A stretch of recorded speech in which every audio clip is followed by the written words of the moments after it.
देखो जब भी हम लैपटॉप्स की बात करते हैं दो कैटेगरी आती है दिमाग में। एक तो थिन एंड लाइट वाली होगी जिसमें हमारे 30,000, 40,000, 50,000, 70,000 तक लैपटॉप आते तो उससे ऊपर भी है, जैसे हमारी मैकबुक होगी, सैमसंग गैलेक्सी बुक होगी, गैलेक्सी बुक 3 प्रो होगी, बहुत सारी कैटेगरीज हैं। और फिर आते हैं दूसरे गेमिंग लैपटॉप जो हमारे 45,000 के आसपास शुरू हो जाते हैं with 1650 graphics card to maximum 3 lakh, 4 lakh, even 6 lakh तक भी आता है, जो हमने अपने चैनल पे लैपटॉप रिव्यू भी कर रखा है। अब इस सब के बीच में वो लोग पिस जाते हैं कि जिसको भाई थिन एंड लाइट लैपटॉप भी चाहिए बट परफॉर्मेंस गेमिंग लैपटॉप वाली मिल जाए, लैपटॉप भी पतला हो, उसके अंदर एच सीरीज का प्रोसेसर भी हो, उसके अंदर ग्राफिक्स कार्ड भी हो, लेकिन वजन ज्यादा नहीं होना चाहिए, क्योंकि जो थिन एंड लाइट लैपटॉप आते हैं वो 1.5 kg टू 1.8 kg आते हैं। फिर जो हमारे गेमिंग लैपटॉप्स होते हैं वो 2 kg से लेकर 2.6 kg तक होते हैं। लेकिन एक लैपटॉप यहाँ पे हमारे पास ऐसा है जिसके अंदर एच सीरीज का प्रोसेसर भी है, ग्राफिक्स कार्ड भी है, 1.8 kg का भी है, MS ऑफिस भी है और अंडर 70,000 भी है। तो आज हमारे पास Asus VivoBook Pro 15 लैपटॉप या गेमिंग लैपटॉप भी आप कह सकते हो, सारे काम ये करवा देगा। एंड ये आज की डेट में 65,000 के आसपास का चल रहा है जिस दिन हम ये वीडियो बना रहे हैं। एंड अगर आपका बजट 60 to 70,000 के आसपास है, आपको ग्राफिक्स कार्ड वाला लैपटॉप चाहिए और ऊपर से लाइट वेट भी चाहिए, तो क्या ये ऑप्शन आपके लिए हो सकता है? और इसके ऑल्टरनेट में और कौन से ऑप्शन हो सकते हैं, सारे इस वीडियो में कवर करेंगे। कंक्लूजन मिस मत करना। अभी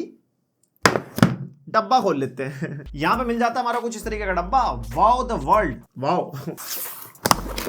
और यहाँ पे हमारे को सबसे पहले एक बढ़िया सी पुस्तक मिल जाएगी। यहाँ पे ब्रांड का कहना है कि लैपटॉप पे एंटी बैक्टीरियल गार्ड लगा हुआ है। कितने बैक्टीरिया से हमें बचाएगा ये तो कंपनी जाने, इसकी कोई टेस्टिंग की मशीन नहीं है हमारे पास। और ये आ जाता है हमारा लैपटॉप। एंड यहाँ पे हमारे को सेम ही लैपटॉप मिलेगा जैसा मतलब VivoBook होता है, एकदम क्लीन सी लोग यहाँ पे VivoBook की ब्रांडिंग। और थोड़ी बहुत पुस्तकें हमारे को नीचे मिल जाएंगी और यहाँ पे मिल जाएगी एक पावर कॉर्ड और एक 120 वॉट का पावर अडेप्टर। तो यहाँ पे भाई हमारे को कुछ ऐसा लैपटॉप मिल जाता है, एकदम क्लीन सिंपल लुक मिलेगी। टॉप लिड यहाँ पे हमारे को मेटल की मिलती है, ना के बराबर टॉप लिड फ्लेक्स है। Asus VivoBook की ब्रांडिंग मिल जाती है राइट साइड में। और इस लैपटॉप का बॉटम हमारे को पॉलीकार्बोनेट का मिलता है और यहाँ पे कुछ इस तरीके के एयर इनटेक के वेंट्स वगैरह बन रखे हैं। एंड वेट डिस्ट्रीब्यूशन इसका ओके साइड है, यहाँ पे थोड़ा सा झटका देना पड़ता है, उसके बाद जाके इसकी लिड खुलती है। एंड स्क्रीन वॉबल यहाँ पे अच्छा खासा मिलता है, इसके अंदर हिंजेस इतने ज्यादा स्टेबल नहीं है। और इंटीरियर भी हमारे को पूरा का पूरा पॉलीकार्बोनेट बिल्ड में मिल जाएगा। बाकी लेफ्ट एंड राइट से हमारे को पोर्ट्स वगैरह मिल जाते हैं। एंड यहाँ पे कीबोर्ड के ऊपर इधर नीचे की तरफ हमारे को एयर एग्जॉस्ट वेंट मिल जाते हैं। और इस लैपटॉप की टॉप लिड पूरी की पूरी 180 डिग्री तक खुल जाती है एकदम। और इस लैपटॉप का वेट हमारे को 1.8 kg के आसपास मिलता है। तो यानी कि गेमिंग लैपटॉप की कैटेगरी वाला वेट नहीं है। 1.8 kg में आप कह सकते हो जैसे Acer Aspire हो गया, MSI का GF63 थिन हो गया, वो वाली कैटेगरी है। एंड ज्यादा हैवी फील नहीं होता, आपके कंधों पर ज्यादा जोर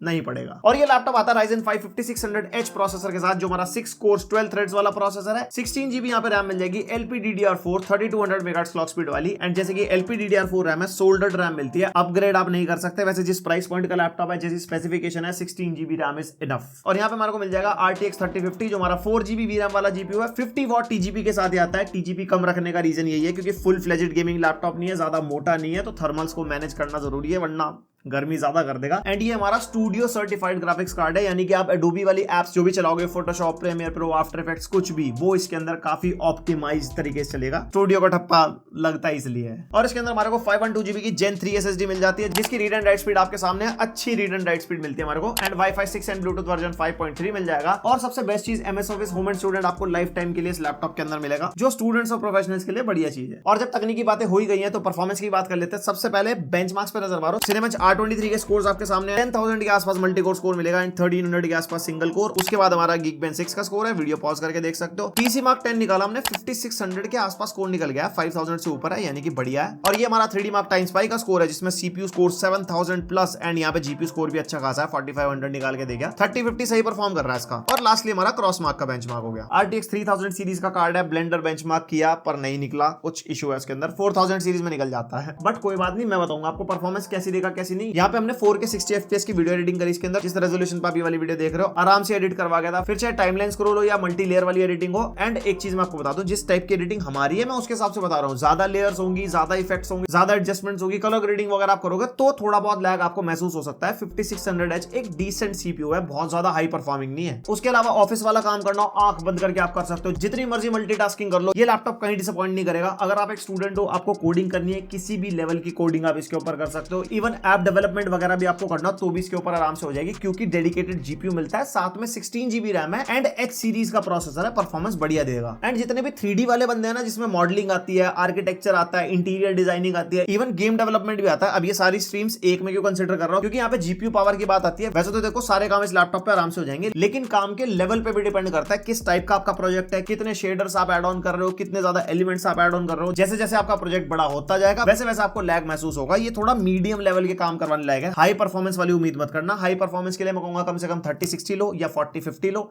या उससे ऊपर तो फिर जैसा रोकड़ा वैसी आपकी श्रद्धा। लेकिन गेमिंग में अच्छी खासी परफॉर्मेंस देगा लैपटॉप। आप गेम टेस्ट पे नजर मारो, फिर आगे लैपटॉप की बात करते हैं। स्टार्ट करें सबसे पहले वैलोरेंट से। सेटिंग्स को रखा है हाई पे, भाई 3050 है, 5600H है तो हाई तो बनता ही है। और यहाँ पे रेजोल्यूशन रखा है हमने 1080p, और यहाँ पे हाई सेटिंग्स पे आराम से हमारे को 180, 190, 200 FPS के आसपास मिल गए थे। इतनी मेरे को उम्मीद थी 5600H से। और यहाँ पे आप देख सकते हो रूम टेम्परेचर हमारा 26 डिग्रीज के आसपास है अभी, और अभी पहला गेम शुरू हुआ है तो सीपीयू टेम्परेचर थोड़े से लोअर साइड है। जीपीयू टेम्परेचर तो पहले से बड़े ठंडे हैं, बाकी आगे देखते हैं। उसके बाद दूसरा गेम टेस्ट करने में अपना GTA 5 वेरी हाई सेटिंग्स पे रखा है, रेजोल्यूशन 1080p पे, और जैसे कि यहाँ पे 50 वॉट वाला 3050 है तो 50 वॉट तक अपनी पावर ड्रॉ कर रहा है। एंड यहाँ पे 100+ FPS एक्सपेक्टेड थे मेरे को, और 100+ हमारे को मिल भी गए। और इसके अंदर 16 GB रैम है, उस चीज का ध्यान रखना, 8 GB रैम में ऐसी परफॉर्मेंस नहीं मिलेगी, फिर चाहे सेम स्पेसिफिकेशन सेम जीपीयू हो। उसके बाद टेस्ट करें फार क्राई 6। सेटिंग्स को रखा है यहाँ पे हमने अल्ट्रा पे, और यहाँ पे 1080p रेजोल्यूशन है, और कोई भी अपस्केलिंग मेथड हमने यहाँ पे यूज नहीं करा। और 1080p में अल्ट्रा सेटिंग्स पे आराम से 50 to 60 FPS के आसपास मिल गए हैं। और रूम टेम्परेचर अभी भी 27 डिग्रीज के आसपास ही है, लेकिन सीपीयू टेम्परेचर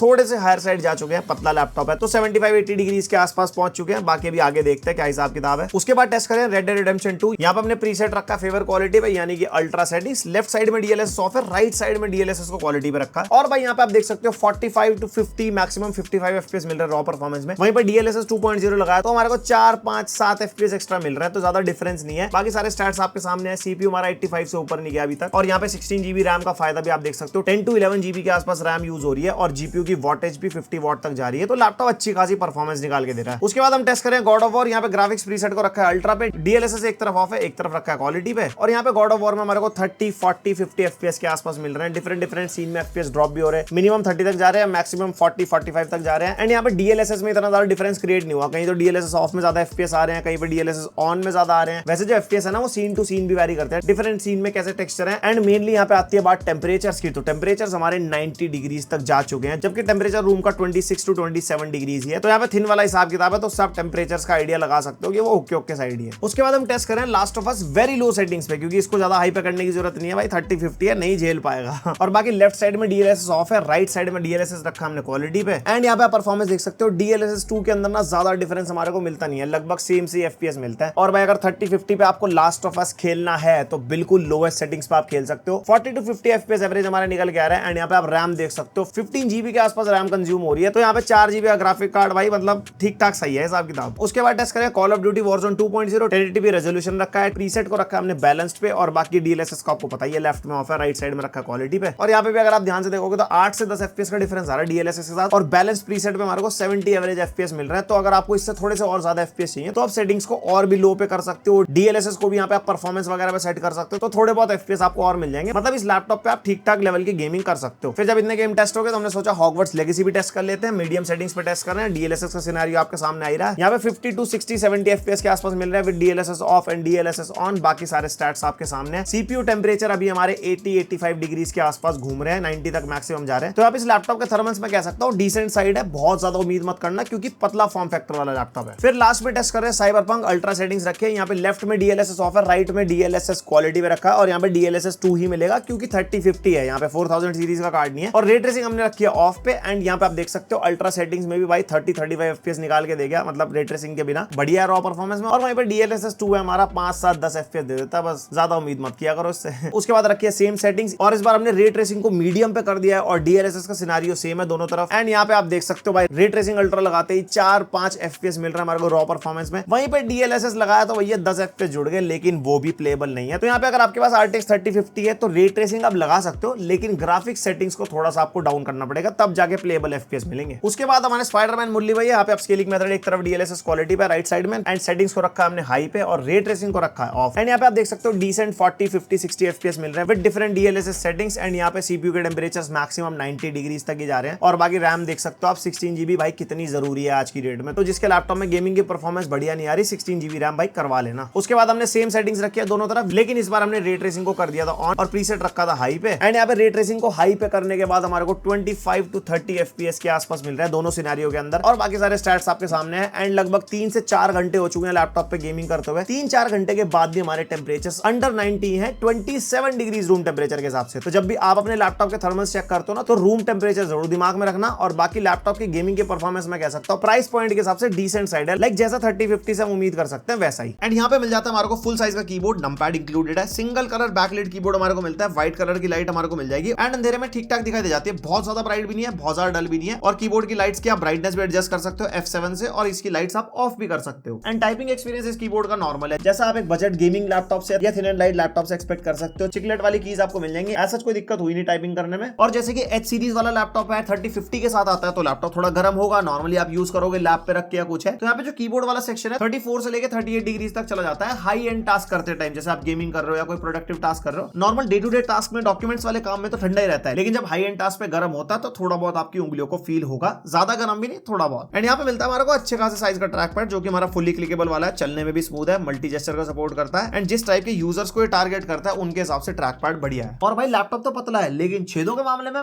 फुल ऑन। यहाँ पे राइट साइड में हमारे को एक पावर इनपुट का पोर्ट मिल जाएगा, एक USB 3.2 Gen 1 type A port मिलता है, एक फुल साइज का HDMI 1.4 का पोर्ट मिल जाएगा, और HDMI से आउटपुट हमारे को iGPU से मिलता है, AMD Radeon से, RTX 3050 से नहीं। उसके अलावा एक USB 3.2 Gen 2 type C port मिल जाएगा, जो फास्ट स्पीड डेटा ट्रांसफर को भी सपोर्ट करता है, पावर डिलीवरी को भी सपोर्ट करता है। हमने चार्जर लगाया था 45 to 50-60 वॉट तक जा रहा था, मेरे हिसाब से 65 वॉट तक PDA सपोर्ट करता होगा। एंड इस टाइप C पोर्ट से आप डिस्प्ले आउटपुट भी ले सकते हो, और इससे डिस्प्ले आउटपुट भी आपको iGPU से मिलेगा। और यहाँ पे हमारे को माइक्रो SD कार्ड रीडर का स्लॉट मिल जाएगा, और एक हमारे को हेडफोन माइक जैक का कॉम्बो मिल जाएगा। और दूसरी तरफ हमारे को 2 USB टाइप ए पोर्ट मिलते हैं, USB 2.0 वाले। बस ये वाले जो 2 टाइप ए पोर्ट है ना, ये भी 3.0 वाले होते तो और सोने पे सुहागा हो जाता। वैसे जितने पोर्ट्स मिल रहे हैं, जिस वर्जन के इसके अंदर मिल रहा है, उसके अंदर कोई दिक्कत नहीं है। एंड यस, डिस्प्ले पार्ट जिसमें एक्साइटिंग भी है और थोड़ा सा डिसअपॉइंटिंग भी है। 15.6 इंच की फुल HD डिस्प्ले हमारे को मिल जाती है 1920x1080p रेजोल्यूशन वाली, और इस लैपटॉप की डिस्प्ले आती है 144 हर्ट्ज के रिफ्रेश रेट के साथ। यानी कि आप ई स्पोर्ट्स में गेमिंग वगैरह करोगे, जिस लेवल का इसका CPU GPU है, उसके अंदर चाहे आप काउंटर स्ट्राइक खेल लो या वैलोरेंट, बढ़िया एक्सपीरियंस मिल जाएगा, एकदम ई स्पोर्ट्स वाला मामला।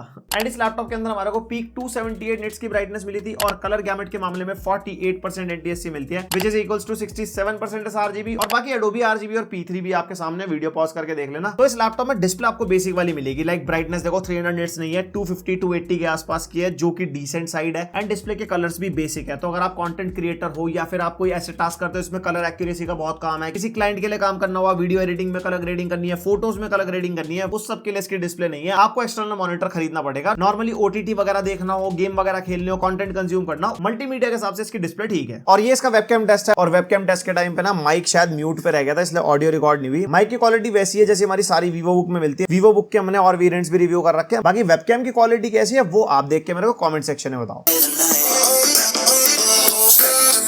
भाई जिस प्राइस का लैपटॉप है ना, 50,000 से लेके 1 लाख तक के लैपटॉप में भी ऐसी साउंड क्वालिटी नहीं मिलती। यहाँ पे जो साउंड क्वालिटी है वो हरमन कार्डन चाचा जी की तरफ से है, यानी कि बढ़िया साउंड क्वालिटी मिलती है। इसके अंदर लाउडनेस भी अच्छी है, क्लियर भी है आवाज, थोड़ा बहुत बेस भी हमारे को मिलता है, एंड ट्रेबल वगैरह भी क्लियर है। एंड जिस प्राइस का लैपटॉप हिसाब से मंगाऊंगा, बहुत अच्छी आवाज है। और यहाँ पे हरमन कार्डन की कोई डेडिकेटेड ऐप तो नहीं है, लेकिन डॉल्बी एक्सेस की ऐप इसके अंदर प्री इंस्टॉल्ड मिलती है, जहाँ पे हम अलग अलग मोड्स वगैरह पे लगा सकते हो, और इसके अंदर हमारी कस्टमाइजेशन मिल जाती है, जिसकी वजह से आप थोड़ा बहुत साउंड का एक्सपीरियंस एनहांस कर सकते हो। एंड इस लैपटॉप के अंदर हमारे को मिलती है 50 वॉट की बैटरी, एंड 50 वॉट की बैटरी इतने पतले फॉर्म फैक्टर के हिसाब से ठीक है। एंड अगर आपको ज्यादा बैटरी बैकअप चाहिए इस लैपटॉप से, तो आप इसकी MyASUS ऐप के अंदर जाके विस्पर मोड सेलेक्ट कर सकते हो, जिसके अंदर इसके फैन बिल्कुल साइलेंट हो जाते हैं, CPU पे भी ज्यादा लोड नहीं आता, लो TDP पे चलता है, बेसिक टास्क वगैरह करने के लिए सही है। एंड हमने इसके अंदर बेसिक टास्क वगैरह कर लेते हैं, मल्टीटास्किंग, YouTube वगैरह, स्पीकर वगैरह चालू थे, उस यूसेज के हिसाब से 3 to 4 आवर्स का बैकअप ये दे गया था। इससे ज्यादा भी आपको दे सकता है, इससे कम भी दे सकता है, डिपेंडिंग अपॉन योर यूसेज। हमने इसकी ब्राइटनेस को भी थोड़ा कम कर दिया था, कीबोर्ड बैकलाइट को भी ऑफ कर दिया था। आप कैसे यूज करोगे उसके ऊपर बैटरी बैकअप वेरी करेगा। और जैसे कि हमारी गेमिंग सीरीज नहीं है, वीवो बुक सीरीज है, तो MyASUS ऐप इसके अंदर मिलेगी, आर्मरी ग्रेड नहीं। एंड MyASUS ऐप के अंदर बहुत सारे फीचर्स मिल जाते हैं, जैसे होम पेज पे हमारे को सारे फीचर्स यहाँ पे दिखा रहा है। उसके अलावा लिंक टू MyASUS ऐप का फीचर मिल जाता है, जिससे हम अपना स्मार्टफोन कनेक्ट कर सकते हैं और यहाँ पे फाइल्स वगैरह ट्रांसफर कर सकते हैं, रिमोट एक्सेस मिल जाएगा, शेयर्ड कैम वगैरह यूज कर सकते हैं। उसके अलावा कस्टमाइजेशन के ऊपर आप जाओगे तो यहाँ पे बैटरी हेल्थ के ऑप्शन मिल जाएंगे, फैंस की प्रोफाइल मिल जाएगी, परफॉर्मेंस मोड में यहाँ पे हाई परफॉर्मेंस मिलती है। उसके अलावा नॉइज कैंसिलेशन इन माइक्रोफोन, स्पीकर, साउंड मोड्स वगैरह मिल जाते हैं बहुत सारे। इवन डिस्प्ले कस्टमाइजेशन के ऑप्शन भी यहाँ पे मिल जाएंगे। और उसके अलावा